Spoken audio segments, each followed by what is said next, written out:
Aliran Sungai Citarum di Karawang, Jawa Barat diduga tercemar limbah pabrik yang memproduksi kertas dan bahan kimia. Tumpukan sampah tampak berserakan di bantaran Sungai Citarum di Desa Sukamakmur, Kecamatan Teluk Jambe Timur. Sudah hampir 2 bulan hamparan sampah di bantaran Sungai Citarum membuat resah warga Desa Sukamakmur, Kecamatan Teluk Jambe Timur, Kabupaten Karawang.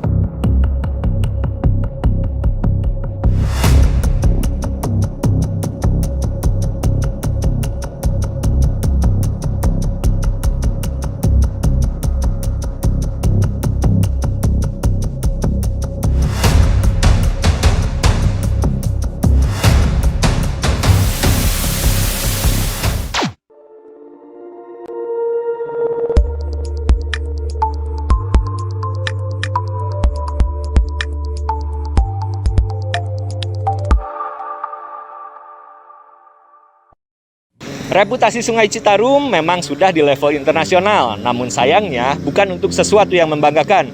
Sebaliknya justru untuk sesuatu yang sangat memprihatinkan. Sebagai contoh, saat ini saya sedang berada di sebuah tempat pembuangan sampah yang berada di daerah Karangpawitan, Kota Karawang. Namun ironisnya, tempat pembuangan sampah ini justru berada tepat di samping Sungai Citarum.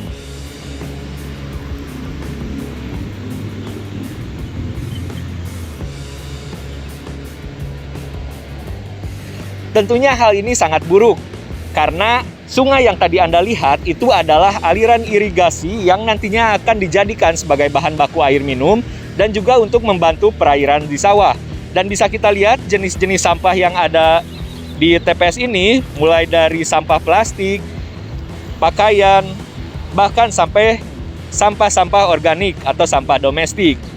Tentunya hal ini sangat buruk karena sampah-sampah tersebut bisa mencemari sungai dan menghasilkan zat yang bisa berbahaya baik bagi tanaman, bagi hewan, ataupun bagi manusia. Dan untuk lebih jelasnya, mari kita coba lihat bagaimana kondisi Sungai Citarum melalui drone. Oke, let's go.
Oke, untuk menambah informasi tentang tempat pembuangan sampah di dekat Citarum ini, sekarang saya sudah bersama seorang warga lokal yang bernama Bapak Harun.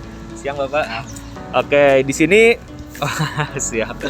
Di sini Bapak, kami boleh minta ceritakan Bapak sedikit tentang tempat pembuangan sampah di sini. Ya, kan tadinya kosong nih. Terus mulai ditempatin yang buat angkutan sini nih, yang dari kali dibuang ini. Cuman warga ikut-ikut. Nah, setelah ikut-ikut terlalu banyak mau buangnya sampai sini semua. Jadi terlalu numpuk. Jadi kadang-kadang kalau musim hujan, kan udah becek, ini sampahnya berantakan. Kalau langsung angkut masih mending. Nah, jadi warga sama ini irigasi, pegawai irigasi sepakat untuk menutup. Padahal ini kan irigasi ya Pak. Nantinya kan untuk bahan baku air minum, untuk sawah. Tapi saya juga kaget ada tempat pembuangan sampah di dekat sungainya. Dari kapan Pak ini pembangunan tempat sampah? 3 bulan atau 4 bulan yang lalu lah ini ya. Oh, yang perapihannya ya Pak? Perapihannya. Kalau sampahnya udah dari kapan? 1 tahunan lebih. Oh, udah 1 tahun, berarti bisa dibilang masih baru-baru ya Pak ya? Masih baru sih, tapi kelihatannya sudah nggak bener gitu. Oke. Karena terakhir kita kesini tuh sampah belum ada ini Pak, belum ada tanggul atau tutup seperti ini. Iya. Sekarang sudah ada, memang sedikit lebih rapi ya Pak. Tapi untuk Mungkin untuk sampahnya masih ada yang tumpah-tumpah Pak. Ada Ya? yang tumpah, makanya ditutup.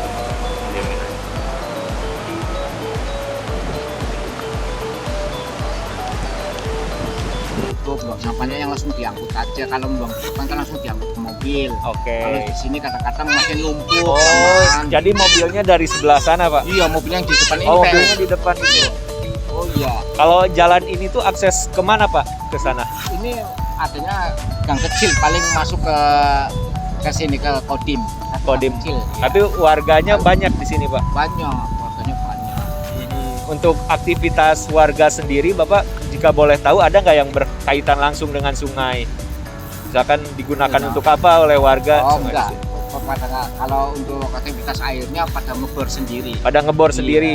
Oke, karena saya kan pernah ya Pak ke Citarum yang daerah sana. Iya, di situ Cuci, ada, ada yang bersihin ternak, bersihin motor. Iya, Oke, tapi kalau di sini enggak ya Di sini Pak ya? enggak, iya. Oke, mudah-mudahan enggak karena kan Iya. bisa dilihat kualitas airnya juga kurang ya Pak ya. Iya, iya, makanya udah pada ngebor. Oke. Rumah ada. Siap. Oke, mungkin Bapak terakhir harapan dari Pak Harun nih terkait Sungai Citarum di sini kedepannya ingin seperti apa Pak? Ya, berharap ya sebagai warga ya pengen yang lebih baik lagi. Lebih baik. Iya.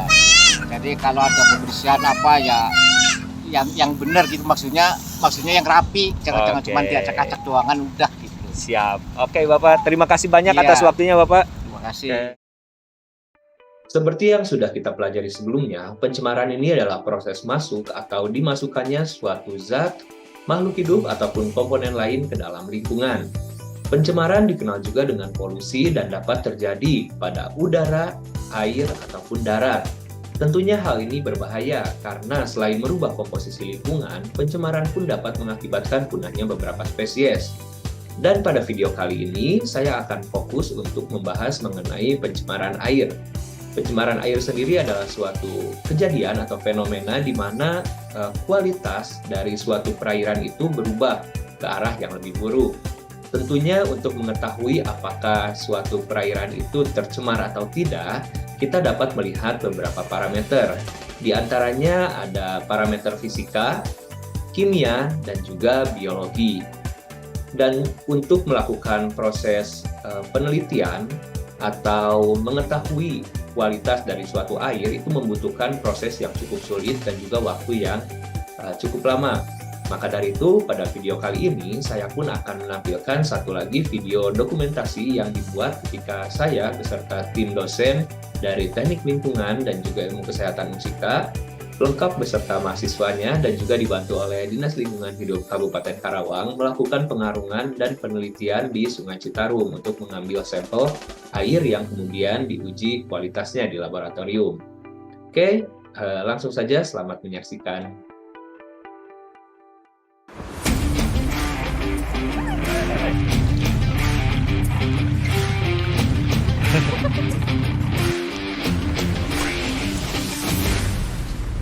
Kanan.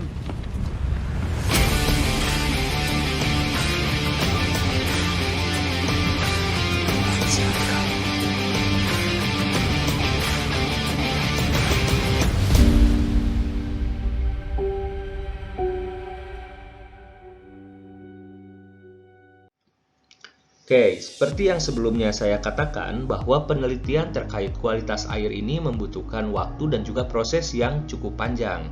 Dan untuk penelitian yang kami lakukan di area irigasi Sungai Citarum itu dimulai dari Bendungan Walahar. Nah, dari Bendungan Walahar kita mulai mengarungi sungai menggunakan perahu karet ditemani oleh tim patroli sungai dari Dinas Lingkungan Hidup Karawang.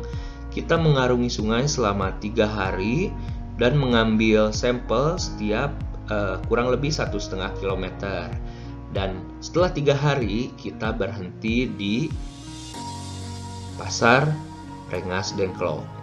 Nah, tentunya 3 hari ini bukan artinya kita non-stop mengarungi sungai, tetapi setiap harinya kita mulai dari pagi dan kita selesai di sore hari dan akan kita lanjutkan di keesokan harinya. Dari Pasar Rengas Dengklok, kita memutuskan untuk tidak menggunakan perahu karet lagi karena sangat tidak memungkinkan untuk mengarungi sungai yang lebarnya itu sangat sempit, semakin sempit, dan juga setiap beberapa ratus meter itu ada jembatan penyeberangan. Maka dari poin ini kita melanjutkan dengan menggunakan mobil di hari yang berbeda, dan setiap 1,5 km kita berhenti dan mengambil sampel air dari atas jembatan. Dan titik finish kita itu ada di daerah Batu Jaya. Nah, bisa dilihat jika dijumlahkan, maka total perjalanan yang kita lakukan itu ada di angka 49,5 km. Dan totalnya itu ada 4 hari. Kemudian ini adalah metode sampling yang kita gunakan. Untuk yang pertama, kita ada metode on water sampling sesuai dengan namanya. Jadi kita langsung mengambil sampel air dari atas air di atas perahu. Kita membawa semua perlengkapan untuk sampling di atas perahu. Kemudian ada juga on bridge sampling. Ini yang kita lakukan di hari terakhir, yang mana sudah tidak memungkinkan untuk melakukan pengarungan. Jadi di setiap kita menemukan jembatan setelah jarak 1,5 km, kita akan berhenti dan mengambil sampel air. Kemudian setiap titik di mana kita mengambil data, kita akan selalu mencatat koordinatnya menggunakan GPS receiver agar mudah dalam proses pembuatan petanya. Oke, lanjut. Ini adalah pemandangan yang sangat umum dijumpai saat kita mengarungi sungai irigasi Citarum. Sungai irigasi yang diperuntukkan untuk kebutuhan manusia dan juga hewan, tanaman, justru banyak sekali dijumpai tempat pembuangan sampah atau TPS. Parahnya lagi, TPS ini tidak memiliki penahan sehingga sampah-sampah ini bisa dengan bebas terbawa oleh air sungai. Dan kemudian juga banyak dijumpai warga lokal yang mencuci pakaian di sekitar bantaran sungai. Ada juga public toilet dan juga kamar mandi. Nah, seperti yang bisa dilihat di sini, ini adalah kamar mandi yang terbuat dari bambu dan ditutupi oleh spanduk atau kain bekas. Orang sini menyebutnya sebagai toilet bambu, atau ada juga yang mengatakan toilet terapung, bahkan ada yang menyebut toilet ini sebagai helikopter. Kemudian ada juga banyak tempat-tempat seperti warung yang bangunannya itu terbuat dari bambu dan mengambil area dari bantaran sungai, mengambil area sungai. Kemudian banyak juga dijumpai anak-anak yang berenang di sana. Nah, ini sangat memprihatinkan. Kemudian di foto bawah kanan itu ada juga dilihat begitu banyak tanaman air seperti eceng gondok dan tanaman lainnya yang jumlahnya itu bisa dibilang sudah terlalu melebihi batas atau sudah overpopulasi. Kemudian dari hasil sampling tersebut kita mengamankan air-air tersebut pada suhu yang direkomendasikan sebelum akhirnya kita kirim ke laboratorium air milik Dinas Lingkungan Hidup Kabupaten Karawang dan juga Perum Jasa Tirta. Dan proses uji laboratoriumnya ini membutuhkan waktu sekitar kurang lebih 1 bulan. Dan setelah itu kita pun mendapatkan laporan hasil pemeriksaan. Dan laporan pemeriksaan ini berisi berbagai parameter mulai dari fisika, kimia anorganik, mikrobiologi, dan juga kimia organik. Untuk fisika contohnya ada temperatur, padatan tersuspensi total, residu, warna. Untuk kimia ada DO, BOD, COD, merkuri, arsen, besi, dan lain-lain. Kemudian mikrobiologi ada koliform, dan untuk kimia organik itu ada minyak dan lemak. Sini ada kolom satuan, dan juga di sini dilihat ada nilai ambang batas. Nilai ambang batas ini adalah nilai standar yang direkomendasikan untuk setiap kelasnya, dan kelasnya ini terbagi menjadi 4, yang mana kelas 1 itu memiliki arti sebagai kelas yang paling baik, dan 4 itu yang paling buruk. Dan tentunya Nilai ambang batas dan kelas air ini diatur dalam Peraturan Pemerintah Nomor 22 Tahun 2021, di mana untuk kelas pertama air itu digunakan sebagai bahan baku air minum, dan juga untuk kelas kedua untuk rekreasi atau untuk perikanan, peternakan, dan juga untuk irigasi. Nah, untuk kelas 3 tidak terlalu jauh berbeda dengan kelas kedua, digunakan untuk perikanan, kemudian peternakan, untuk irigasi, dan untuk kelas 4 itu hanya disarankan untuk irigasi saja. Nah, tentunya karena di sekitar area sungai irigasi Citarum ini terdapat beberapa perusahaan air minum, maka kita menggunakan kelas 1 sebagai standar yang kita gunakan untuk membandingkan hasil uji laboratorium dan juga standar baku mutunya. Nah, untuk yang pertama ini ada temperatur. Untuk temperatur sendiri bisa dibilang tidak terlalu buruk, karena nilai minimal temperatur dan juga maksimal temperatur itu tidak terlalu jauh, dan juga rata-ratanya itu masih bisa terbilang normal. Berbeda cerita apabila temperaturnya ini lebih dari 40 derajat maksimalnya dan minimalnya itu sekitar 20 derajat. Nah, suhu-suhu tinggi ini kemungkinan besar disebabkan oleh aktivitas industri dan bisa menyebabkan tanaman dan juga hewan mati karena mereka tidak dapat beradaptasi dengan suhu yang tidak sesuai untuk tubuhnya. Kemudian ada warna air atau watercolor yang mana ditulis dalam satuan PtCO. Nah, PtCO sendiri ini diambil dari platinum PT dan juga CO kobalt. Nah, jadi air yang didapat dari hasil sampling di Citarum ini kemudian dibandingkan dengan warna air murni yang digunakan, yang mana menggunakan platina dan juga kobalt, sehingga dihasilkan angka perbedaan jumlah PtCO-nya. Nah, untuk standar dari kelas 1 yang ini ya, standar kelas 1 itu ada di angka 15. Sementara untuk warna yang kita dapatkan dari hasil sampling rata-ratanya itu mencapai 37,3. Artinya warna ini sudah melebihi nilai ambang batas, dan juga nilai PtCO yang tinggi itu mengindikasikan bahwa air terkontaminasi oleh polutan, dan juga ini bisa disebabkan oleh berbagai hal. Beberapa di antaranya yang kita temukan adalah aktivitas warga yang mencuci pakaian, mencuci piring, yang mana mereka menggunakan sabun, deterjen, dan lainnya. Hal ini jelas bisa mempengaruhi warna dan juga kualitas air. Selanjutnya ada DO, BOD, dan juga COD. Untuk DO itu ada dissolved oksigen atau oksigen terlarut, yaitu jumlah oksigen yang ada pada air. Kemudian BOD itu biological oxygen demand, dan COD itu chemical oxygen demand. Jadi untuk BOD dan COD ini itu adalah BOD COD ini adalah jumlah oksigen yang dibutuhkan oleh tanaman, terutama yang BOD ini untuk melakukan proses hidup. Untuk COD sendiri ini yang dibutuhkan untuk proses berbagai proses kimia. Nah, bisa dilihat bahwa nilai DO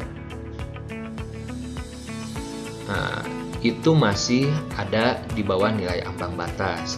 Tapi untuk BOD dan COD, untuk BOD sendiri ini menunjukkan angka 14,28, sementara untuk standarnya itu adalah 2 mg per liter. Artinya jumlah BOD yang didapat dari sampel air Sungai Citarum itu 7 kali lipat lebih tinggi dari seharusnya. Dan juga untuk COD yang didapat 27,41 mg per liter, sementara untuk standarnya itu 10 saja, jadi 2,7 lebih tinggi. Nah, jadi si parameter ini DO, BOD, COD bisa digunakan sebagai parameter atas indikasi adanya polusi di dalam sungai.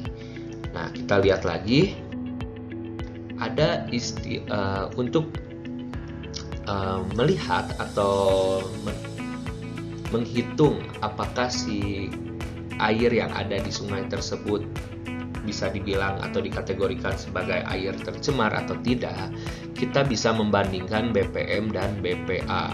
Untuk BPM sendiri itu adalah beban pencemaran maksimum. Beban pencemaran maksimum itu adalah angka yang bisa dibilang disarankan sebagai nilai paling tinggi yang ada per harinya.